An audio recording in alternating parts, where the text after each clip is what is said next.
Risque terroriste et état d'urgence oblige, la fête des Lumières a été annulée à Lyon. Elle rassemble normalement chaque année des millions de curieux autour de bâtiments illuminés. Eh bien, ce spectacle aura quand même lieu, mais en miniature. Une maquette de 400 mètres carrés a été créée, illuminée comme la vraie ville. Un spectacle présenté au public jusqu'à demain. Éric Hervé. Des pétales roses projetés sur les façades. On se croirait place des terreaux à Lyon, un soir de fête des Lumières. Mais ce château n'est qu'un modèle réduit.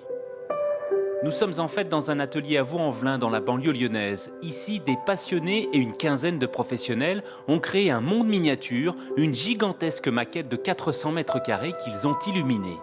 On était un peu tous peinés parce qu'on est tous assez fans de cette fête vraiment lyonnaise. Donc on s'est dit, si elle n'existe pas, on va la faire nous-mêmes, on est capable de la faire.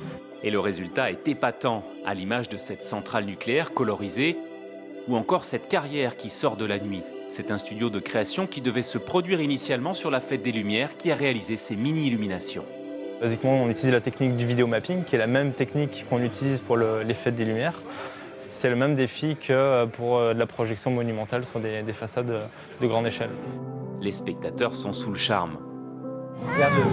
Ah oui. T'as vu, on voit même les passagers dedans et les lumières. Des trains électriques, des bus et plus de 30 000 personnages animent cette maquette. Les personnages sont vraiment tout petits et c'est impressionnant. Et même la lumière, on se demande comment ils ont réussi à faire parce que c'est vraiment tout petit et c'est bluffant comme travail. Et c'est magique, toutes les lumières, toute la musique, c'est vraiment un monde féerique. À découvrir jusqu'à demain soir, un avant-goût du prochain Mini World Lyon, parc d'attractions miniature de 4000 m² qui ouvrira en juin 2016. C'était le journal de la rédaction. Merci de votre fidélité. Dans un instant.